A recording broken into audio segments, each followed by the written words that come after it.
So from the time you make a phone call to the time the next person receives it, so everything in the back end.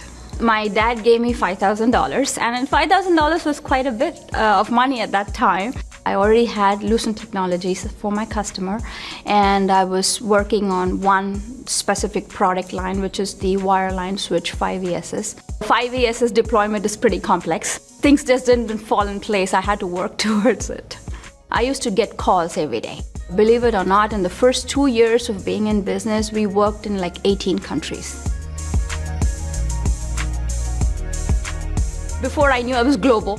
To understand international taxes, because as a small company, as a startup, you're not thinking about international taxes and things like that. So I had to hire a big 4 consulting company to come and do the work, and I paid them most of my profits just to put it right. But I guess in hindsight, I'm glad I did it, because I don't have to worry about whether I did it right in terms of international taxes. And then again learned about visas, payrolling, and we worked in China, Saudi Arabia. So I think there was always competition, right? Why you? What is the value you bring? And so one of the things we were talking about, because of the urgency to deploy, we said we could bring the skill set, the consultants, in 36 hours anywhere globally. So that was our differentiator in terms of we can align with your schedule of deployment.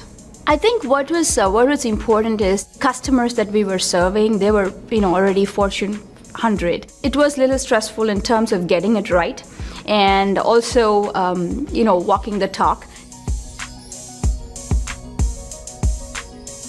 So this was in one of the expos, GMSDC, which is Georgia Minority Business Council, and they have a one-on-one. So corporates select companies like us. So we had the 60-minute meeting, and so obviously we prepared, I don't know how many days or weeks. I was a little nervous because there was quite a lot of people over there, and I didn't know if I was meeting their expectations and if Avion was somebody they were looking to work with. They asked me a lot of questions in that 60 minutes. At the end of it, I was like, I don't know where we're going with this, but I think I did my best. And so we were all just waiting, and the decision maker, which is one of the vice presidents inside of AT&T, said, give them a contract. So it was like a dream come true moment.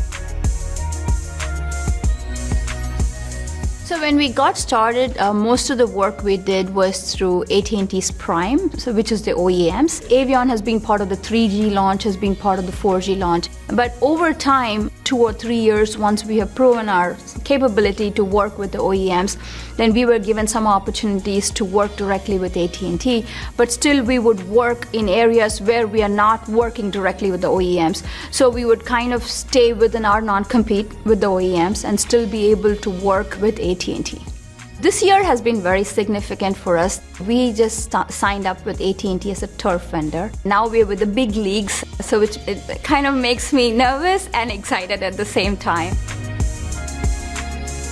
Learning different cultures and also being respectful of people, all the different cultures around you, and understanding that at the end of the day, what matters is their expertise, not how they look or how they speak or any of those things. So it just makes you a bigger person. I've just begun this learning process. There is just so much more. But I've been, fortunate to go on a few of those missions from the US to South Africa, to Brazil, to London. It's a constant learning experience.